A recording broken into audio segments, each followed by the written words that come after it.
the hotlines where we find Commando Dave. Game time, what's on your mind? Hey, what's up, JB? Doing, Commando? Happy New Year. Man, Happy New Year to you and to all the game timers, of course. Great to hear that game timer that was just on, H-Town Edward. Hard act to follow, but going to try to give it my best anyway. I'm not going to comment on either the tattoo or the draws worn by game timers from New York or anything like that. I would have, KB was in the house, but, I'm going to leave that one alone. Where is KB by the way? KB gets, of course, his staycation, if you will. Oh. Yeah, apparently, according to Big P, there was, under-the-table deals made if he actually won a couple of our challenges. And not only did he win the prognostication championship, he won the bowl challenge. And, of course, the first of the year prognostication with Benny C and myself. I see. I'm sitting here with a new year with up to old tricks, if you will, by him. Right. But my memory doesn't serve me that great, but it seems like the last time he took a wild card weekend off on a Friday that he came back as a daddy-o. But, who knows? Hey, and speaking of the Game Time family, I do appreciate the sentiments of fellow Game Timer and Hall of Famer, the Godfather Tony Rome, but let me take the time right now to make it crystal clear that in 2013, I've already renewed my commitment to get the Longshoreman banned from Game Time Sports Talk. Wow. Yeah. Already? Yeah, 12 o'clock, just go ahead and put it in early and be done with it, but it's good that he's got guys like, Tony Rome has got his back and whatnot, I'll say that. Apparently the holiday season's over there. We're into a new year. Hey, just busting chops. Hey, as soon as that Redskins game was over and they beat the Cowboys last Sunday, I put a photo, JB, on my Facebook page of Russell Wilson and Robert Griffith III that I labeled the Wild Card Rookie of the Year game, Seattle versus Washington, January 6, 2013. And man, this is going to be a goodie. The reason kids can't get to sleep on Christmas Eve in anticipation of Santa Claus is because they're too young to understand the excitement of a good wild card game like the one coming up on Sunday afternoon. Yeah. Well said. You know what I mean? Right. I was talking with a couple peers of mine yesterday, and they said, look, at least you have this show to at least, talk about it and talk it out. I said, I'm going crazy looking at all these social media feeds and what, people that have nothing to do with this game are saying. I just want to get it on already. Oh, man. You and me both. The anticipation of this is tremendous. But let me say this.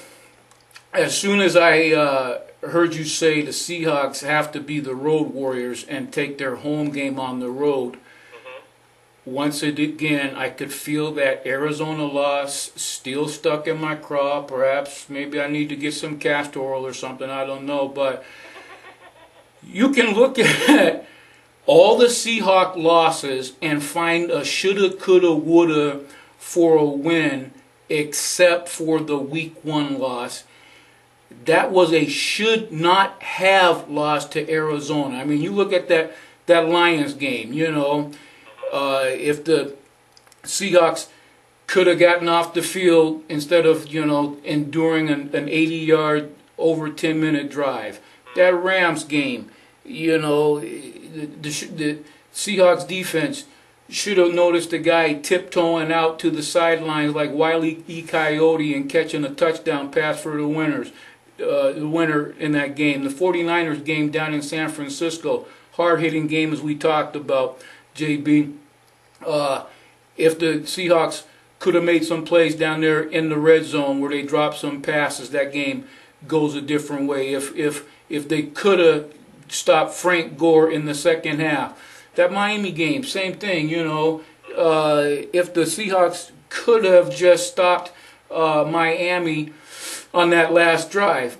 And, to me, all those are good coulda, shoulda, wouldas. But that Arizona game, I think I said it before. I'll say it again, man. When you beat a team the second time 58-0, you should have beat them the first time 57-0. And that game is the difference in my estimation. Pick the one you want to pick, but that's the one where they had just more opportunities to win that game with the pass interferences that they had there in the red zone, with the extra timeout that they got, with two passes right in the hands of Seattle Seahawks receivers that, were the game winners. But to me, that loss in Arizona is not a difference between playing 3 games potentially on the road starting Sunday or playing 2 games starting at home after a bye. You're absolutely right. And see, the kicker is this. The Seahawks got 2 big playoff breaks with the tie between the 49ers and the Rams, and the game that, was a pick from my DP perspective against the Packers. I mean, that tie, that took a half a game off the 49ers record, and then that win over Green Bay gave the Hawks the tiebreaker for home field, and the loss of the Cardinals in week 1, it manifests itself in week 17 by the Hawks surrendering both of those advantages. And the way that the Seahawks have been playing at home this year, it's too bad, man. They're not getting a game at home. No, not unless Minnesota does something for the next 2 weeks.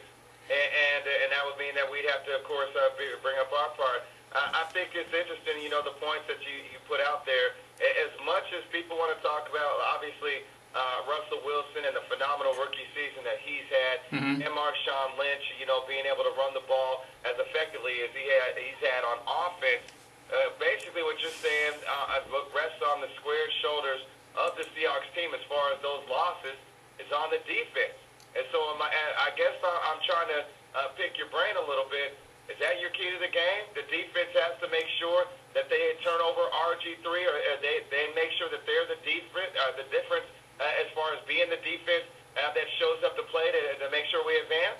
I think so. As we always hear the cliche, defense wins championships. Well, in this instance, defense wins wild card games too, on the road to championships. You're right. There have been lapses of this defense, which was unfortunate in a number of situations. The great thing about those lapses is that you had a rookie quarterback doing everything that he could do to make play after play after play to make up for those lapses. Absolutely. And so what we're talking about tomorrow is one of the real keys to that to the game. Excuse me. I said, I'm like you, man. Let's in the words of you and Mills Lane. Let's get it on. I want that game to be tomorrow. But in that game on Sunday, 2 of the keys I think of that game. First will be that consistent. I don't care. This is the playoffs. I'm just gonna go out and play like I have been playing. I'm not gonna get too amped up from the quarterback Russell Wilson, of course, but that defense and particularly the secondary.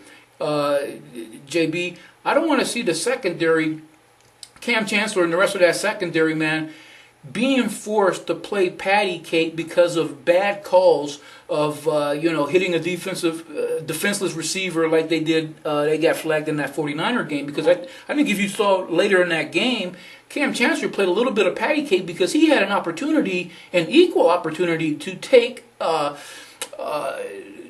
receiver's face off, put it that way, with as good of as clean and as textbook and legal of a hit.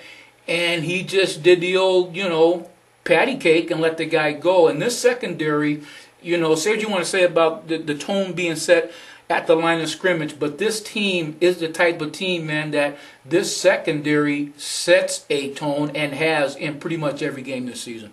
Absolutely. And you know what? And thanks for picking my scab again. Lord, I thought it was every time that Vernon Davis hits up, it's just that makes me irate. And makes me ashamed to even been a part, even watch the game, to say the least. But I'll leave it here nor there. Absolutely, you're going to have to take chances and whatnot. And I think that you got to keep applying the pressure. Right. The same way that they did in that Dallas game earlier on in the year, where they just kept hitting and hitting and hitting, and eventually, what you saw even before halftime, they wilted and they didn't want anymore. And I think when you do that and you start having these guys fly around and they start getting alligator arms, especially with some of the passes that they have, these bubble screens and those quick slants and what, as long as they're laying the leather, they're bringing that wood, there's going to be turnovers to be had. There's going to be drop balls, there's going to be tip balls. Right. In the air, what's going to make a turnover? It's not going to be Robert Griffin III just throwing a pick or sailing a ball into one of our DB's hands. It's going to have to come from a hit, a tip ball, or something not only at the line, but from a hit, from the alligator arms, I think is going to sway it. But I think you make a great point when you talk about the secondary and that being the key to this game. Number one, and when you talk about playing patty cake, the thing that I remember that Brandon Browner was out there playing was the fact that how he got flagged and how he didn't go after Earl Bennett the way he should have. Remember in that Chicago Bears? And when you talk about this Redskins receiving core, they're versed as well as anybody in the league as far as running the ball because of Mike Shanahan's system. They block very well downfield. Right. Saw that in the Dallas game, and that's where they were taking their corners out and doing what they want and rushed to the tune of 200 yards against those Dallas Cowboys, taking Carr Claiborne out their game, and that secondary pretty much out of it. They've got to get off blocks. They've got to stay physical. They've got to get off blocks and make sure that they're there, of course, with that, that swarming defense. Where we have 3 or 4 guys on every single tackle to make sure that Alfred Morris is not getting that yak, the yards after contact. So not only that, and I said it earlier on this week, and I'm curious to hear your point because I know that you love bringing up the secondary, being that of course is your position of play. But I also say this, and I've said this all week long, and it's going to be one of 3 names. I started with Jeremy Lane just because he's been the one who I've seen develop the most over the suspension, the 4-game suspension of Brandon Browner. Right. You know, Browner back on one side, you have Sherman on the other. We know, of course, that you got the secondary with Chancellor, of course, just looming, and of course, and you got, of course, one Thomas, Earl the Pearl. Right. Now, Larkin, look, you've got not only Lane. Depending on, of course, the health of Walter Thurman, and you see what, of course, a healthy, again, Marcus Trufant could do, they're going to be key playing that nickelback position, taking away those bubble screens and those slants, and I think that they may be the ones that benefit off of being the defensive benefactor that turns this game. Yeah, you're absolutely correct about that, and let's not underestimate how the secondary and possibly the season could have gotten derailed with the PED deal. And the way that the Seahawks played it, whoever's idea it was to, play it that way, I mean, that thing turned out perfectly because, as you said, man, the secondary came up. We always talk about the depth chart. If you're second team and the first teamer goes out for whatever reason, you got to step up, and now it's time for you to do the job. And for Brandon Browner to go out and serve the 4, and now he's back ready for the wild card is beautiful. The thing with Richard Sherman, that's just one of those things, man, that who knows what happened or how it happened, but it had to happen that way because Richard Sherman is a guy that cannot not be on the field. I'm sorry. Richard Sherman is like Spider-Man. Only when Spider-Man is trying to make up the difference between where he is and where he needs to be, he uses that web stuff. Yes, sir. Richard Sherman just uses speed. You know what? But he does have webs for arms. Yeah. I mean, there's a reason why he has that. That reach is huge. Right. And you definitely see that. I think that's a perfect analogy when you look at that. I'm saying give credit to him or whatnot, and whatever the case is over the Adderall. I think that you could think a couple of things. Number one, the Ryan Braun defense in baseball of over a year ago, and number 2, that's Stanford education. Good. There you go. Ain't good there, Sherman. I like it. Yes, sir. Go ahead. No, you're absolutely right about that. In terms of being a smart player and working the system and making it work out. So the secondary at full strength, pretty much the Seattle Seahawks at full strength coming into a wild card weekend, man. It's hard to be as healthy after 17 weeks of the NFL as the Seattle Seahawks are. But from everything that I'm hearing, I know Tony Rome kind of alluded to the fact that it was a little bit of too much giddiness with the local press and media. But, you know, from the national guys to guys that I'm listening to back in Washington, D.C. on sports radio, the Seattle Seahawks are in just a nice position, as good a position as you possibly can be in, sans the, extra game. You know, the road to the Super Bowl is a tough one first and foremost, and if you can just play one less game, that's to your benefit. But it's not like it hasn't been done. We saw in recent years the Packers, I believe, and the New York Giants did it last year. Yeah, when you go, yeah, exactly, and go on the road. A lot of people already are saying that this Seahawks team is a better team than the Seahawks team that went to the Super Bowl. But granted, that Super Bowl team, they went straight through Seahawks Stadium 2 games of the Super Bowls. But it remains to be seen where this team goes. It all starts on Sunday, man. And like I said earlier, it's just going to be a goodie. It's going to be a great one. And the irony to that, there, Commando, that game that we lost in Detroit was because the team that we faced were road warriors that year. 3 straight road games and beat us. It would be nice to exact that, wouldn't it, to win our first Super Bowl title? Yeah. I'm just putting that on out there. No, that's good stuff. Sporting bees down there on Bourbon Street. Just saying. All right, make it happen for me. It's going to be exciting. And to be honest with you, like I said, I expect the fourth quarter, just like I said, with these rookie quarterbacks and it being a wild card matchup, right? Just like a wild card matchup that we saw 29 years ago when we saw a rookie quarterback in Dan Marino, and of course that Seattle Seahawks team, the last road game that this franchise won. And that was a hell of a game, and you know what? I still remember that being a little boy. At that time, that was one of the most exciting. I think that we're in for that type of excitement on Sunday. No, and I agree with that. And let me throw this in, man, right quick, because we've talked about this for years. And when we're talking about, the luck of the draw and how things work out, week 1 and then week 17, or this deal, or coulda, shoulda, woulda, and all that kind of stuff, the bottom line is that the real luck of the draw is this is a 4:30 game on the East Coast, 1:30, of course, here on the West Coast, and that really does play all the way in for if you're going to be the Road Warriors, as you mentioned earlier in the show. That's one way to get that party started off. What's a successful season? What's a disappointment? Oh man, that's a good question. At this point, you just have to say it's a successful season right now.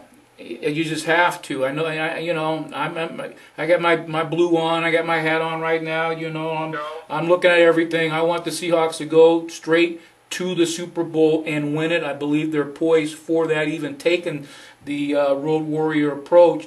But again, man, coming into this season, and you have a rookie quarterback, and the controversy. Who knows where this season was going to go? You really,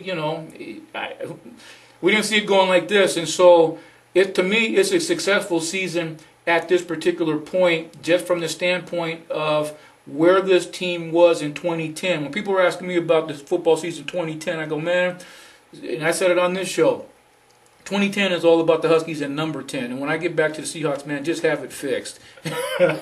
And it's fixed, JB.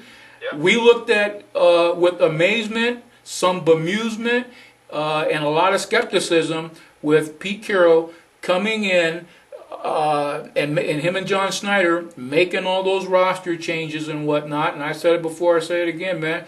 I did not want Pete Carroll to be the coach of this team the day he got hired. I wanted him fired the next day.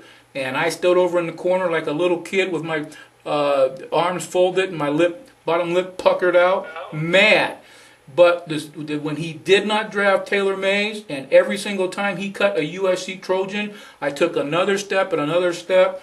And man, talking about being here on Wild Card Sunday Eve, I'm all the way in on Pete Carroll, and I think it's a successful season right now with what he did. And the reason I say that is we're poised for the next. The way I look at this team, the way that Dallas Cowboys was back in like '92 when they got on that roll. Of course, they won the Super Bowl, but it was such a young team that they were poised for a while. So from the standpoint of where this team was under Jim Moore, that I never saw him as a Seahawks head coach even at the press conference. This team has come a long way in a short period of time. You know, that was a hell of a visual there, Commando. I'm looking at Big P, and he's got this befuddled look on his. Can you finish off my visual? Is Pete Carroll Santa Claus, and are you sitting in his lap right now? Come on, man. Happy New Year to yours, man. Hey, give me your last shout out. That's a crazy visual, man. We're gonna have to. We'll wait for H-Town Edward to come back with commentary on that one. But along with the Seahawks, man, give me the Bengals, the Ravens, and the Vikings just for kicks, just to see if we can possibly keep some type of home playoff game alive. It's too bad, again, that we had to wind up trying to cheer for the Patriots a couple of weeks ago and cheer for Arizona last week. So I guess we have to just keep that thing going and cheer for the Vikings this week. There we go. I love it. I love it. Commando and brother, we'll definitely talk about it next week or come Monday. Happy New Year to you and yours. I'll definitely catch you on the other side. Roger that. Happy New Year to you, JB. Always good being on with you. KB, miss you. Big P, crashing the boards as always. Game Timers, good to be back on the air on Game Time Sports Talk, the realest sports talk in the Northwest. Go Seahawks. Time to hawk and roll, baby. There we go. 2013 set off with a blast. Commando Dave checking in and out here on Game Time Sports Talk, no doubt. Weekday afternoons from 1 till 3, right here on the Z, 1620 AM, KYIZ. Sponsored by the Muckleshoot Casino in Auburn, the biggest and best in the Northwest. Get all the latest promotions, entertainment, and dining specials at MuckleshootCasino.com. Again, the Muckleshoot Casino in Auburn, the biggest and best in the Northwest, and proud sponsors here of the realest sports talk show in the Northwest. Back with the fourth quarter, the finale here on the first Friday of 2013 here on Game Time.